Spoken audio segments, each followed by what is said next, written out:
At ito naman po't magluluto na naman po tayo ng ulam natin sa loob ng 1 linggo. Bali, ang titirahin naman natin ay chicken manok na may twist, na may mix na salmon at saka po sinigang na ulo ng salmon or sinampalukan. Dahil nga may natira pa ako sampalok, kaya ito po pinaguhugasan ko lang po. At saka po yung chicken manok hinugasan na rin po natin. At syempre, pagkatapos na natin mag wash in, wash out, chachap-chapin na natin yan mga bossing, mga master. Pero unahin muna natin i-chop-chop yung onion at saka garlic. At syempre, pagkatapos natin i-chop-chop yung onion at saka garlic, yung chicken manok naman po ang ating i-chop-chop.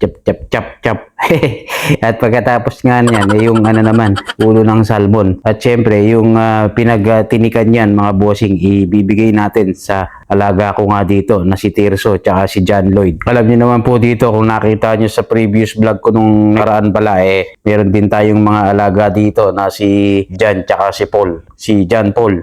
Pinapakain din natin yun. Baga, iniitsahan ko dito ng mga tira-tira kong pagkain. Basta kung ano yung mga natira ko sa pagkain, iniitsa ko dyan. Bali nga ito ay mga ligaw lang ng mga pusa. At heto nga't nakuha na ako lang spring onion sa talim po natin. At yung kamatis ko nga po medyo malaki na, kaya pwede nang harvestin to dahil nga magsisinampalukan tayo or sinigang na ulo ng salmon. At yung sili nga medyo hindi pa, konting konting laki pa ng konti. Basta konti pa. At ito, na-harvest tayo ng kamatis po. Kahit medyo green pwede na yan.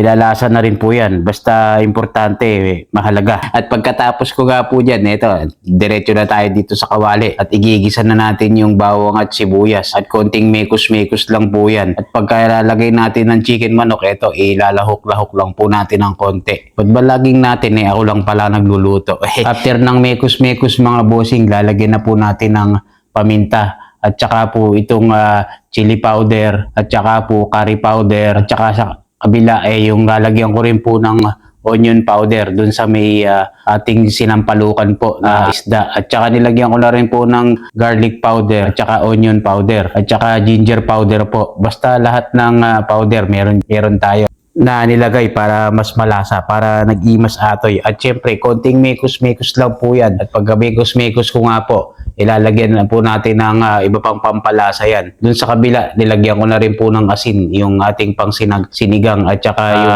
MSG. Yan talaga magdadala dyan Naalala ko nagluluto ako sa Pinas malakas talaga akong magbetchin kaya siguro ako nakalbo.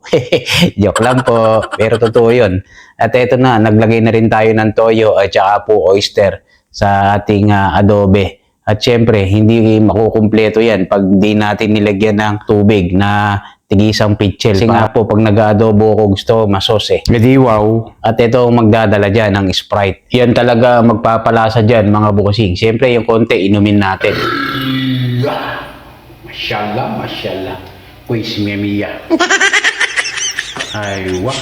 Kita nyo naman, hindi pa nakain busog na. Edi wow. At syempre, pagkatapos dyan, ito naman babanatan natin yung bilaga natin na fresh na sampalok. Pipiga-pigain lang po natin yan para maisalin na po natin dito sa ating sinampalukan na ulo ng salmon mga bossing. At syempre, tinalbog na natin dyan yung salmon na ulo para makulo na nga po. At hahalo na rin po natin dito sa may chicken manok yung salmon belly po. Yan ang magiging pinaka-twist po natin. Mix na adobe with Sprite and salmon. Wow! Mashallah, mashallah. Quiz mia. At hihintayin na natin pong maluto yan mga bossing.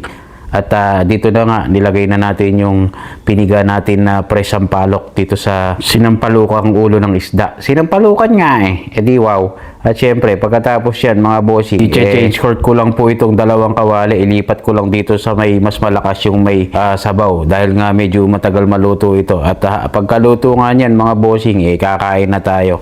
Syempre, food trip nga day off nga Syempre, yung ibang matitira ko dito, ipe-prepare ko po yan. At ipo-portion ko para kada uwi ko, init na lang ako ng init dahil nakakatamad din po kasi magluto pagka araw-araw Kaya ganyan po karami aking niluluto. So, yun lang. Salamat. Hanggang yun. Alright.